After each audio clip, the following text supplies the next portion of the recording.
everybody. It is Monday morning. You are here for Parent Power Hour. Wow, I'm so happy to see you here. I hope you had a great weekend. I think if I can get some thumbs up that we're going good, that everybody can hear me. If I'm too loud, for sure let me know that as well. I'm so happy that you're here, and Parent Power Hour, we're all about getting some tools and tips and strategies here so that we can stay positive, so that we can power up and be ready. Yes, good morning, Shay. I love how you're like always the first one here. Is that because you've been up since like 4 a.m. with your baby? Maybe so. Um, so yeah, Parent Power Hour, we're here. We're all about being able to give you tips and tools and strategies, not only in your parenting, but also for yourself. When we power up ourselves, we're more likely to be there for the family that needs us, for the team meetings that we have on all of our live virtual meetings and such. Good morning, Tina. She says that her hubby's doing story time tonight, so she's here on time. Yes. Shay's been waking up with the babies. Tina's working on putting the babies to bed, or hubby is tonight, which is awesome. Thank you, Tina, for tuning in. Always happy to see your lovely bright icon there too as well. So yeah, Parent Power Hour is all about you, and that may feel awkward. That may not feel right for you. On a daily basis, or maybe even this morning. You've already been through some battles. Here in Dallas, it's 10 a.m. Over there in the other side of the world, you're finishing up your day. So ultimately, that's what we can do is put our oxygen masks on first so that we can better care for those around us, right? That's what really this time that we have together is all about. And by no means am I a life expert. I am not a parent expert. What I am is someone who has 15 years in education. So the whole parenting thing, lots of tips and strategies coming from schools, working with every kind of child that you can possibly imagine. I was an elementary music teacher for 15 years, and that means you teach every child in the school. You don't just have your little 20, so 20 times 15, whatever that number is. I didn't just have that. I had 700 plus every year. So as you can imagine, come across in elementary schools, come across pretty much every personality. I'm not going to say every, but any kind of challenge that you have probably experienced with your children, especially school-age children. I have at least dipped my toe into it. I haven't gone home and parented those children, except for when I taught in a Title I school, which felt a lot like parenting. When you're kind of one of the only few positive role adult models that the child sees from year to year. Their classroom teacher is highly important. Those of you who are classroom teachers, oh my word, the way that you daily pour into those children all day long, every day, even now virtually, is not to be taken lightly. And my role as the music teacher, being able to see them every year from kindergarten through 5th grade and see them grow, really as an adult kind of came up as an adult. As my experiences came along in life, I really started to feel that impact that I could have on kids. And now I'm looking to have this impact on you as the caregiver of those children, as the teacher of those children. My goal here is to be able to power you up, to give you some support and some strength, to be able to offer some tips and tools and strategies that I hope that you can take with you. I just realized I've been looking at the wrong place the entire time. I'm probably look like I'm looking down and I should be looking up. So, we're learning and growing every day around here. And this week, my goal is another level of tech as far as it goes with my presenting with you all, and sharing ideas with you, to take it up another notch and be able to give you a experience that is enjoyable, both in the audio and the visual, but also in the content that you're experiencing.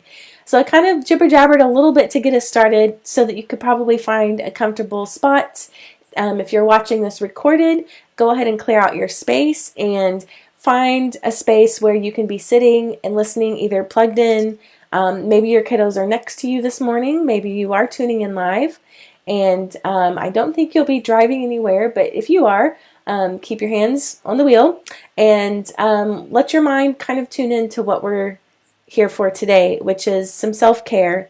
And to kind of start off by saying it may feel awkward, it may not feel like the right thing for you to be focusing on yourself. However, the better we care for ourselves, the better we can care for those around us. And it's a few minutes here that I'm giving you some things to ponder, some questions, some answers that you might find within yourself. And this morning when I woke up, so this morning is the start of a new 90-day challenge. I'm participating in it. It's totally free, not an ad, but it's called The Next 90 Days. And for this next 90 days, this community I'm a part of, and I would love to see some of you in there as well. I think the bigger, the stronger our community can be, the more connected we are. I mean, you guys know how I feel about that. That's what I'm here every day working on with you, for you. So this 90-day challenge is, I did it the last 90 days of the year, so from November to the end of the year. I did it then, and that was my first time to do a group challenge and see it through. That's the key. I had done group challenges before in the past, and it's a little bit, it might be surprising to you that it's like opposite of my personality, because I mean, socializing and group things is huge for me, which is part of the reason why I like this. I'm actually getting so much from this, connecting with you all, seeing your comments, knowing that I'm serving you. This is a big social connection and feeds into me so much and my personal needs for social connection. And so when it comes to group challenges, I'm like, nah, I'm good. And what I figured out, it's kind of two things. It's number one, I'm eliminating the chance of failing. Okay. I have come to learn that what I used to perceive as procrastination or as rebellion, not going along with the, expectations, what I've come to learn is that those two things are actually more about me avoiding any sort of possible chance of failing. And there's good and bad things to that. I don't get the health benefits if it's, for example, the school I used to work at, they would do a health and fitness challenge, and I joined it the first few times. They did it for probably the last 5 years I was there. And the first year I was like, okay, I mean, I don't really I like group workout classes, sign me up for Zumba all day long, every day, I'm in. But as far as going in and checking your weight and your measurements and all that, I'm like, no, I don't want to do that. No, I don't. And so at first I was like, I'll give it a try because, I shouldn't be so stubborn all the time. And when you know it, 2 weeks in, I would of course not have gains. I would have not lost any weight or inches or gotten any visible health improvements in my mind of what I had thought I needed to do. And so then I'd spiral, just extreme opposite right away. And by the end of the health and fitness challenge, I'm, 6 pounds up and 6 inches. Oh my goodness. And so I would swing to the opposite end of compensating for what I consider to be failure, which I hadn't even given myself a chance to fail yet. So when it comes to these group challenges, a lot of times it's I have this little internal struggle, and my first reaction is no, I'm going to go against, I'm not going to be like everybody else. I'm going to be myself. And then the second thing is okay, wait a minute, Kristen. And some of you might find this true as well. I really think that some of us catch ourselves, especially as we're working on ourselves, telling ourselves these weird stories, which is the kind of the theme today is, what stories are you telling yourself? I started telling myself the story that if I joined a group challenge, I was going to come out worse at the end of it because of the 2 or 3 times I tried that were fitness ones that weren't right for me anyways. I mean, I'll just move on from that. Moral of the story is, I did join this 90-day challenge back in November, and it was the last 90 days of the year. And I was like, okay, I was already following along the thought leaders who were leading it anyway. And I was like, you know what, I'm going to do it. Part of it was I just want to see if I can. I'm in a different place than I was. had been 3 years since I tried any sort of like group challenge, even if it's a virtual community group. And so I did it, and that has been a huge, I'm not saying I like passed the challenge. There is no passing of this challenge, but I participated for 90 days. And at the end of it, January 1st, I felt healthier. I felt more in line with who I knew I wanted to be and my goals. I felt, okay, sorry, I thought I was getting a message about audio, but I think we're okay. I felt more in line with my goals. And so here we are again. And it wasn't, they weren't intending to do it again at this time of the year, but with everything that's going on, they're like, you know what? We're going to do a next 90-day challenge, and it really is going to see us through. Whether this thing is over, that we're all experiencing the global pandemic, whether it's over in the next 8 days, not likely, but could be. Who knows? Maybe the drones that they're flying around in Dubai will just come on over and just drop down all the things that are going to heal us. We don't know. People are working on things. Or if it's going to be 90 more days, or if it's going to be 18 more months. What we do with these next 90 days can have the power to transform our thinking, our lives, our families. And so I'm starting off with that today because I, first of all, want to extend the invitation to any of you who are watching, either recorded or live. If you go to just look up the next 90-day challenge, and it's going to be by Rachel Hollis and Dave Hollis, the Hollis Company. I know their website. I put it in wrong every time. It's either thehollisco.com/90 days. I don't know. Just Google it. I would say swipe up the link in my profile, but we don't have that access yet. But we could. If you like what's going on here, forward it on. Seriously though, forward it on.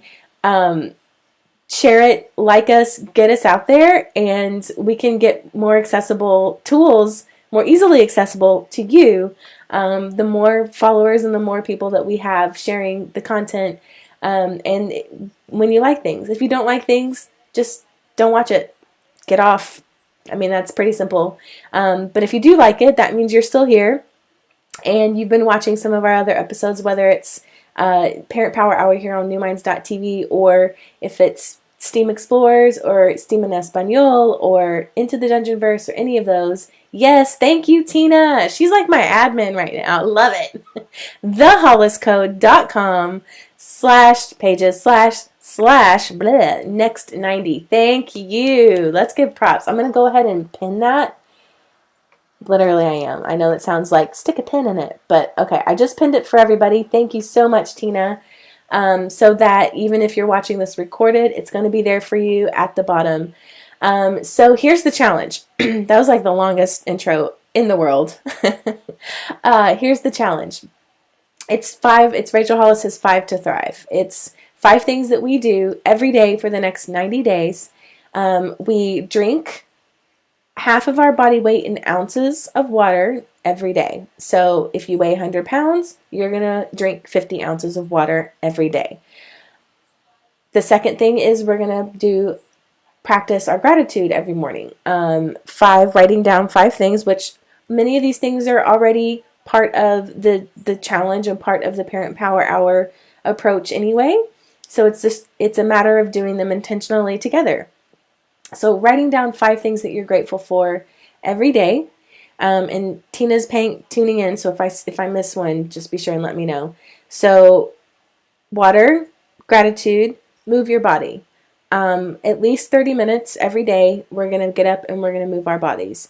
That could mean that you legit step out and you do like a full-on 30-minute Zumba or Peloton or whatever your thing is. Yoga, as long as it's movement. Yoga meditation has its place. That's for a different part of the day. For active movement, that could even be, you do your virtual learning with your kiddos and you're at the table until lunch, and then you all eat lunch, and then after lunch you go on a 10-minute walk around the neighborhood and you come back, or you go up and down the steps if you live in a tall high-rise apartment building. Get out of your little home if you're allowed, if it's not outside of curfew hours. Be smart. Do your activity. I even saw someone that is doing a 5K challenge, you guys, and some of the people that are on know this person as well. He's doing a 5K challenge. He's doing it in his home on his balcony, and he wears his tracker on his wrist, and he runs. I mean, I'm not talking like a little balcony. It's so let's not all freak out. Like, I know around here in Dallas, there's every apartment has a balcony, and it's like you could put maybe 2 chairs on it, and that's it. No, this balcony is huge. This balcony is, I don't even know how long it is. It's, you could probably fit 40 people on this balcony comfortably. It's very long. And so he's done a 5K challenge running back and forth on his on his balcony for 5K. Wow. I mean, he even posted, like, you know how runners have the running app that tracks their route, and usually it's like, oh, you know, here's this whole, you know, neighborhood and all these things. No, his route is like scribbles, like back and forth. So find a way. Get up and move your body, even if it's for 10-minute chunks. One after lunch, one after breakfast, one before dinner. Okay? Move your body 30 minutes every day. So water, gratitude, move your body. Take away one category of food or drink that you're consuming that you know you shouldn't be. Whatever's good for your body. Okay? And it doesn't have to be the same thing for 90 days. I find that very overwhelming for myself to think, oh my gosh, for 90 days, I'm not going to have any bread. Oh my word. I love bread. I love biscuits and pancakes. Oh my gosh. 90 days? No, I can't do it. But for my brain and my thinking, and some of you might be this as well, okay, for 30 days, no pancakes. For the next 30 days, no biscuits. For the last 30 days, no complex bread that I would usually eat a sandwich on. I'm sort of kind of halfway making stuff up. Some of this is for real a challenge for me. Or maybe it's alcohol, or maybe it's chocolate milk, or maybe whatever you think it is, whatever you know for your body is something that you shouldn't be putting into it. Choose that one thing. It can either be for all 90 days or for 30, 30, 30. So that's one. So let me review to make sure I'm not missing any, and Tina, pipe in here if I'm missing one. So gratitude, water, exercise, remove a category of food, and finally, wake up an hour earlier. This one I have a really hard time with. I am not a morning person. I am not. Back in November when I did the 90-day challenge for the first time, I was still working at a place where sometimes I'd have to be there quite early, and especially in November, I would have to be there until like 11:30 p.m. at night, and then in the morning I'd have to be there back again at 8. And so getting up at 6:30, which would be an hour earlier, because I would still need, obviously, traffic time. Getting up at 6:30 was so hard for me. I'm not, you guys, I did it for all 90 days. I woke up an hour early. And the point on that part is so that we do something for ourselves in our own time.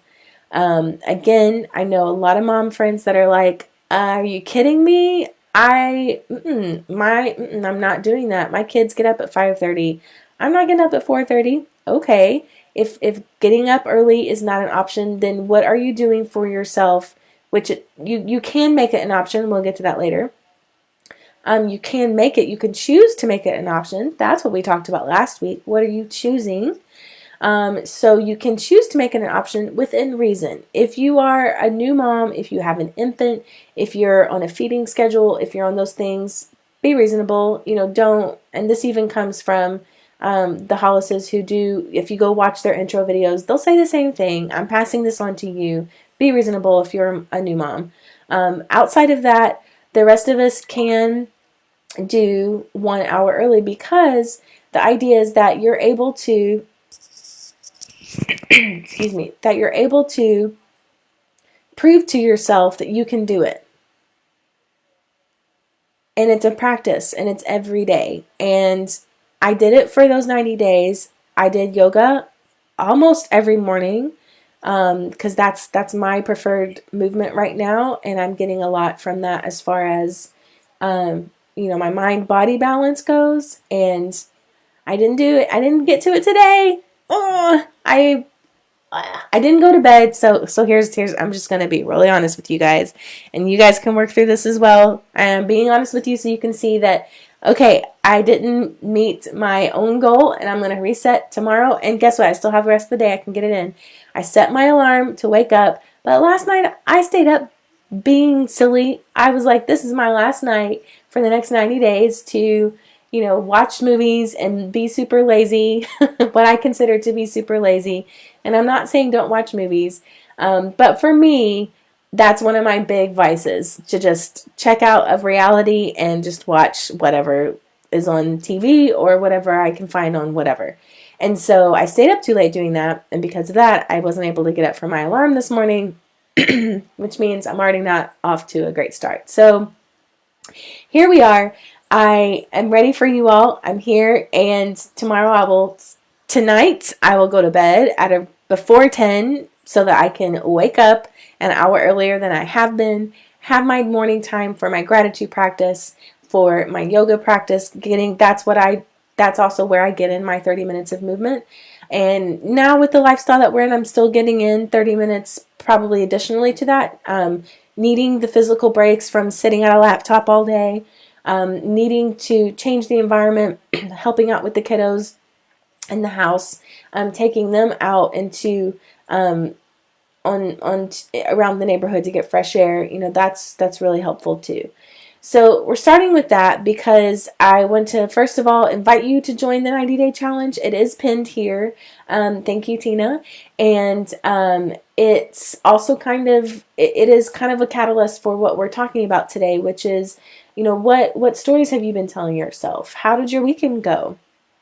What sort of challenges did you face? What sort of realities were there within you that you're like, well, that went this way, and so now I have to change something completely different about what's going to be happening. What kind of stories are you starting to tell yourself?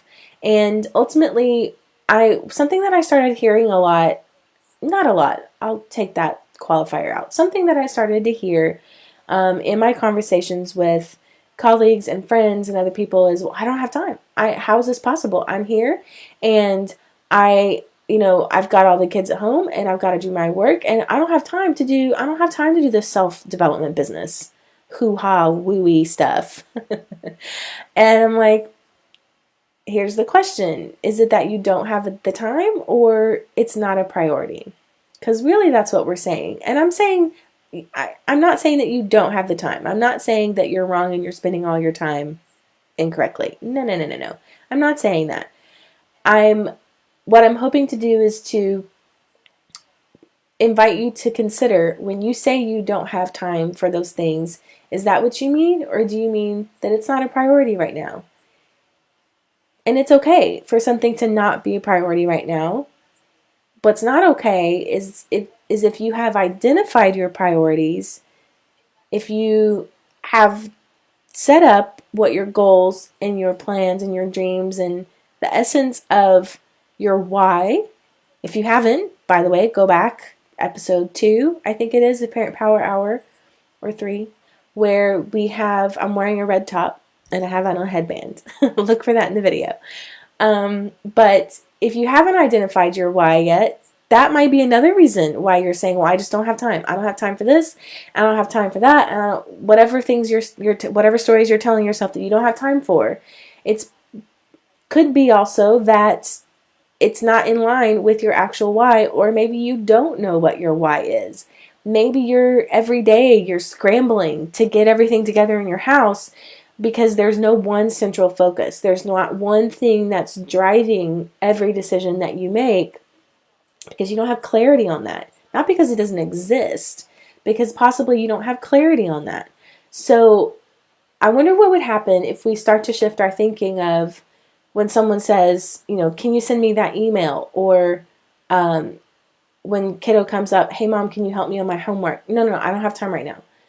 You don't have time right now? Or stop yourself and think, if those words just came out of my mouth right now, I'm going to pause and just be like, okay, hang on, Billy, 1 second. Let me think right now if I have time or if it's a priority. And that's okay to process those things out loud with your kiddos, especially if they're of middle school, high school age, with your spouse, with other people that you're in this home with, that you were on quarantine or self-quarantine or whatever your status is, that you process that out with them, and while you're practicing it, right? While you're still daily gaining clarity on your why, on what are your priorities. And so when you find yourself responding with, I don't have time for that, what are you actually saying? Are you saying it's not a priority because I've chosen for it not to be a priority? I'm not doing that or giving that thing my attention because it's not in line with my priorities right now. Or are you saying that because you don't have a focus and a clarity on what are your priorities right now? If Billy comes up to you and says, hey, Mom, can you help me with my math right now? Can you help me with my math homework? My math work. All of it's homework at this point, right? And you say, I don't have time. Catch yourself and say, is my priority whatever's in front of me? Is it dinner? Is it Billy's homework? Home, all the work. I corrected myself and I went back to it again. It's hard to change habits, right? It's hard to change the way that we refer to things. It's hard to change the stories that we end up telling ourselves about our experience. And so, if you're working on dinner, okay, instead of saying, Billy, I don't have time right now, I'm working on dinner. Instead of saying that, okay, Billy, right now my focus is dinner. After that, I can reconsider. And it sounds really like business-like, but Billy's going to get it that you are focusing on dinner instead of Billy getting the message, Mom doesn't have time for me. Instead of Billy getting the message, Mom is stressed out. Mom can't even verbalize to me how stressed she is about dinner right now. How stressed, Mom's just too much. That's it. I'm never asking Mom again for help. See how quickly that spiral can happen based off of a little tiny phrase, I don't have time right now. Maybe you do have time. Maybe Billy comes to you in the middle, which you do have the time. It's what I'm trying to offer is a little switch in your thinking. And Billy comes to you, you're in the middle of making dinner, and Billy says, hey, Mom, can you help me with my math work?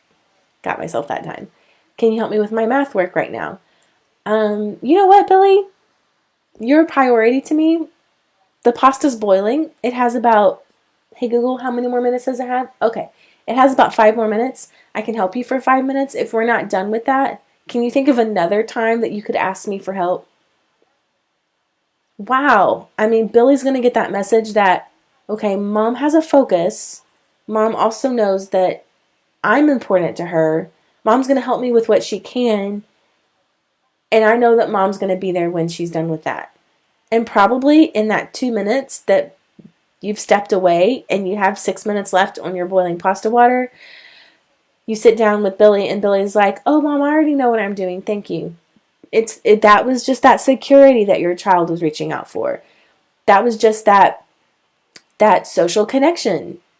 When experiencing a challenge in any kind of way, whether it's an element of the 90-day challenge, whether it's an element in the work that your child is doing at home, whether it's the challenge that your partner is experiencing in having virtual meetings from 9 to 9, 12 hours a day, you're bringing them coffee and you're bringing them breakfast to their office room because they can't even leave because there's so many things, all of that.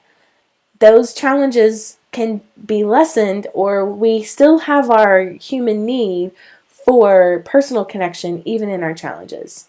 And so the other power that's moving here is that when you start to verbalize your priorities and think about shifting your thinking, about thinking about your time. Yeah, thank you for hanging with me on that one. That what you're ultimately doing is moving from me to we. And I don't even have to say it to you guys. You guys already know. Like, when we move from thinking all about me, which is part of what you're doing right now, we have to think about me developmentally, Toddlers, infants, I mean, that's obvious. They have to think about me. Their brains aren't wired yet to think about anything else but me, because when they're at that stage, that's literally survival. And here, during your parent power hour time, you are also working literally on your survival. So you're thinking about me so that you can be powered up and move to more thinking about we.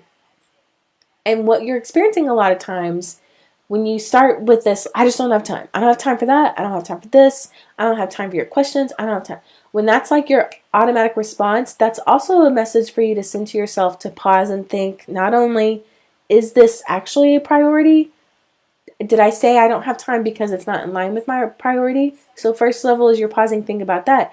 And a lot of times that's a signal to your thinking that, wait a minute, there's a lot of other things going on for me and I am fatigued.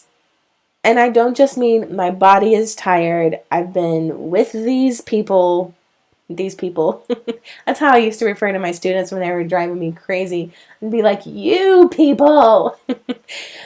These people in your house, meaning your children and your husband and your wife and whoever, your dog, even the people in the house, the non-people in the house. These people are, I'm so tired. And you're tired because of all the things that you're giving to these people and the balance that you're trying to keep in your life. And there's also a thing called empathy fatigue. Have you guys heard about this? I'm not like breaking news here. But empathy fatigue started becoming a more popular term in schools in the past probably 2 to 5 years because of all of this work on, SEL, which if you're a parent of a child that's in an elementary school, you already know what SEL means. Social emotional learning. It's all of the hot rage in schools for those that are on cutting edge, and making sure that our children, which the root of it is well-meaning and is valid, it can be misinterpreted in the way that it is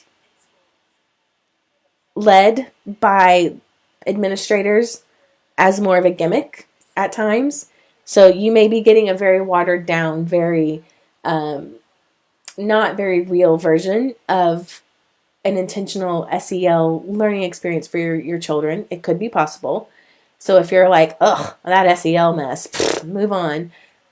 Just come back with us for a second, because what we're really talking about is social. I would actually challenge the thought that social emotional learning is not just an isolated thing, that it is learning.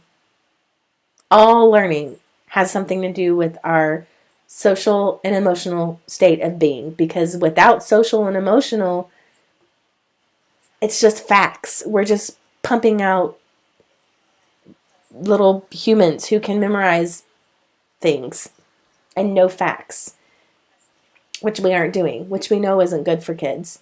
So what's ended up happening is that now that there's more of this attention and awareness of the social and emotional well-being of our children in schools, that a lot of teachers, a lot of parents, even, especially counselors in schools. Yes, amen. Tina says preach. I like the claps. I like to do it the same way the claps come out. That we're having this emotional fatigue because there's this academic, like, must memorize the facts, must know the math, and must know the things about all of the universe, and must be a well-balanced human being. And as the adult in the room with those little people that are elementary age primarily, you're constantly being, you know how they have that term, herding cats? It's like for each individual child, they have their own herding cats in their brain. And you are, as the teacher, and especially now teachers, like, just because we're not physically in the room with the kids doesn't mean that we're not helping herd the cats of the emotions, the emotional cats happening in every child's brain, right? We're still doing that because now also we're doing it on a screen, and we're doing it with mom and dad sitting right here. And mom and dad, you're having to witness what that looks like. And so you're also daily, all day long, hurting the emotional cats that are happening in your child's brain.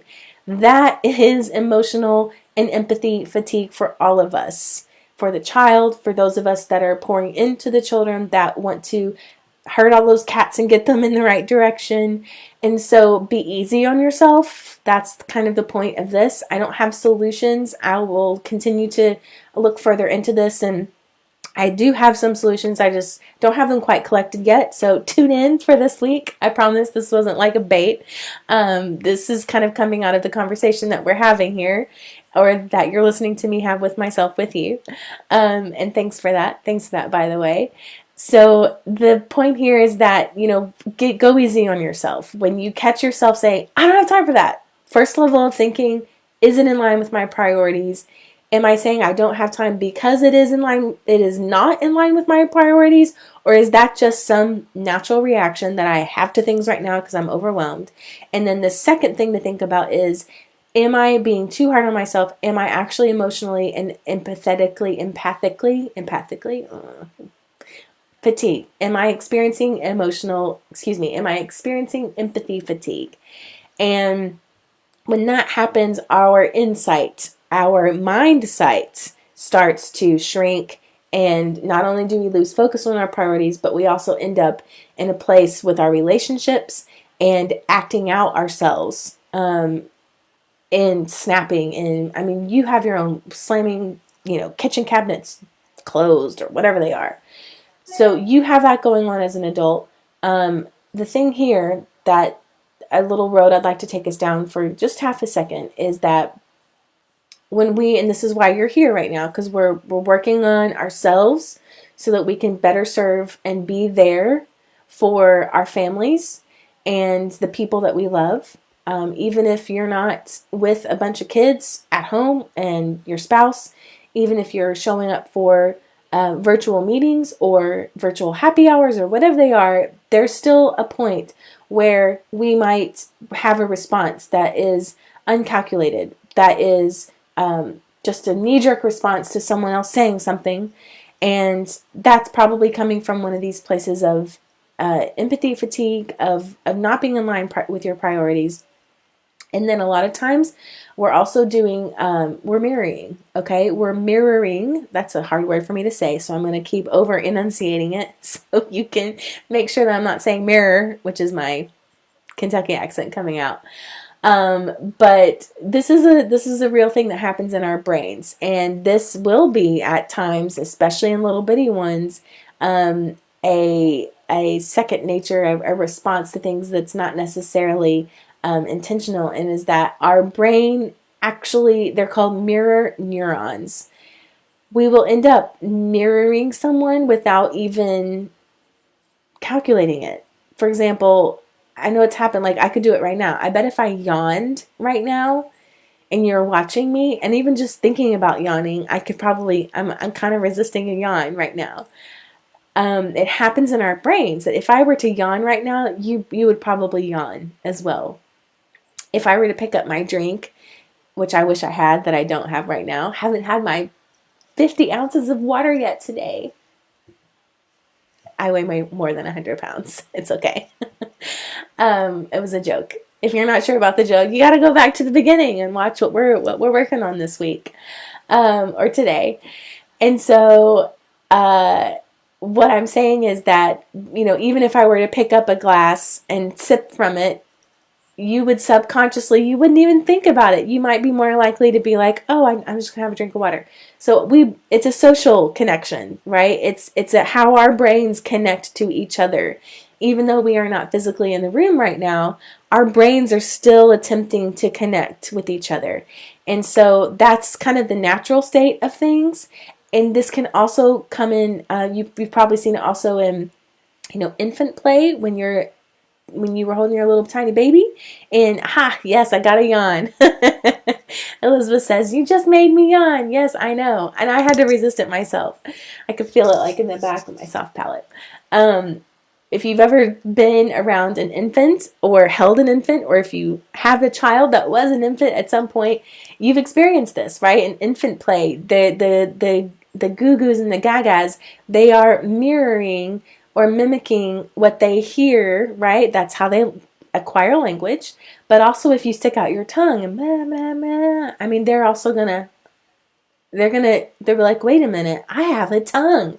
They look at you and they see you and they think that you are them. And so whatever you do, they know that that's the right thing to do. Did you just translate that in your head about how you're handling your priorities? Did you just translate that in your head right now about what that looks like and how you're handling your stress? And how when you say, no, I don't have time right now, you've just given an imprint on your child's brain that when they don't have time, they can push the people that they care about aside and say, I don't have time. They're going to mirror you and whatever and you know this already as parents.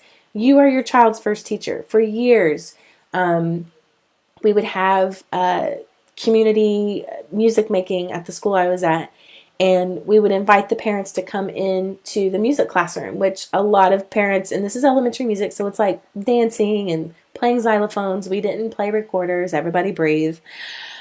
That's disgusting. We wouldn't let parents do that.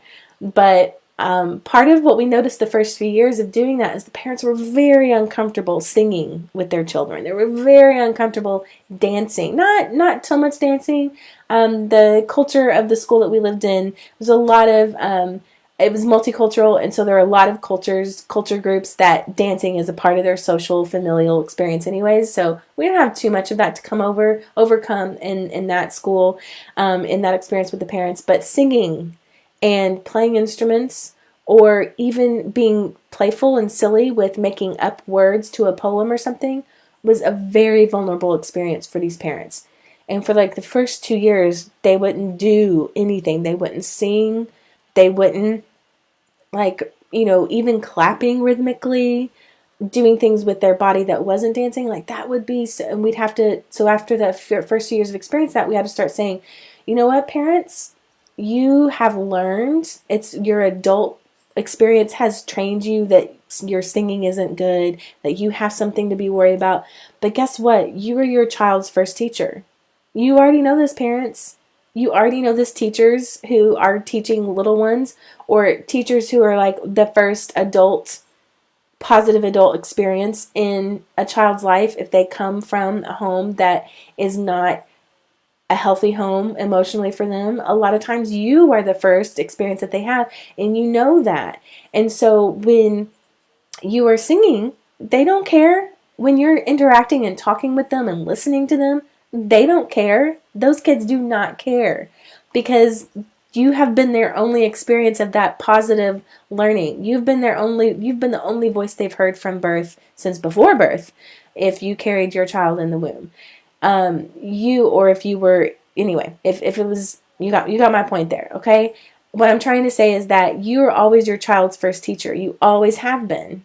You taught them how to feed. You taught them how to walk. You taught them that because they watched you walk across the room. They watched you walk out of the house. They watched you walk back in the house. They watched you walk into Target. They've been watching you walk. And so when it comes time to, 12 months, 10 months, 18 months, anywhere in that range, 2 years, if they're developmentally on track, then they have been collecting information from you about how to walk.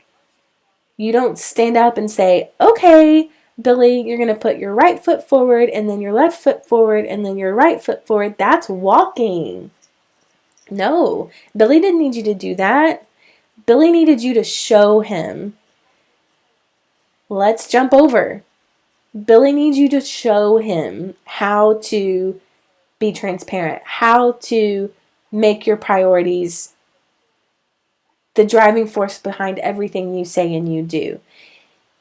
He needs you to show him how to do that, because it's how his brain is wired. It's how our children's brains are wired. It's how our brains are wired. And even for each other, show up that way for your kids. If you don't have kids, show up that way for your colleagues that you're on virtual meetings with. Show up that way for your friends that you're on virtual happy hours with.